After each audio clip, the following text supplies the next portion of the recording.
Ayos ba? Yan ang Tigo 2 Pro. DRLs pa lang mapapawaw ka na. Yan ang gagamitin natin ngayon sa outing. Napakaganda at komportable ng interior. Social din, di ba? Compact pero kayang pang long distance. Gaya ngayon, biyahe natin from Cavite papunta dito sa Asea Subic Beach Resort. Ganda! Maraming activities kaya excited na kaming magtotropa. Pwede ka mag-cruise. Yan, nag-emote na nga si Kuya.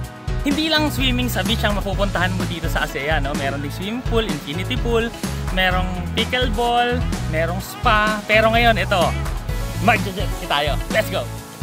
Let's go! Yan, hataw na kami ni Cass. Ang saya, grabe. Si Elaine din daw, kaso parang stroll naman ang ginawa. Saya dito sa Asea Subic Beach Resort. Kaso nakakapagod. Sakto naman, may spa din dito. Yun! After all ng mga activities, relax naman tayo dito. So refreshing smell pa lang. Wow!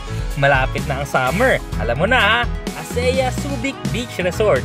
See ya!